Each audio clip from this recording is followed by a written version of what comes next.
প্রিয় দর্শক, কেমন হবে জাহান্নামের পুরা শেষ ব্যক্তি? কল্পনা করুন এমন এক দৃশ্য যেখানে কোটি কোটি বছর ধরে আগুন জ্বলছে, কিন্তু আজ সেই আগুনে আর কেউ নেই, শুধু একজন ছাড়া। বিশাল জাহান্নাম আজ প্রায় ফাঁকা, শুধু একজন মানুষ সেখানে হামাগুড়ি দিচ্ছে।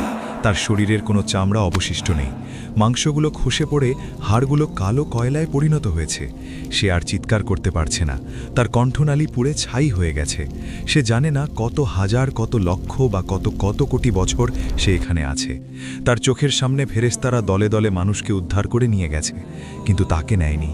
সে জাহান্নামের সেই অন্ধকার গর্তে একা, একদম একা। কিন্তু ঠিক এই মুহূর্তেই আরশে আজিমের মালিক মহান আল্লাহ এমন এক সিদ্ধান্ত নেবেন যা শুনে আসমানের ফেরেশতারাও স্তব্ধ হয়ে যাবে। আজ জাহান্নামের দরজা দিয়ে শেষ মানুষটি বের হবে। কে এই ব্যক্তি? কিভাবে একটি পুড়ে যাওয়া কয়লার টুকরো আবার মানুষে পরিণত হবে? আর আল্লাহ তাকে এমন কি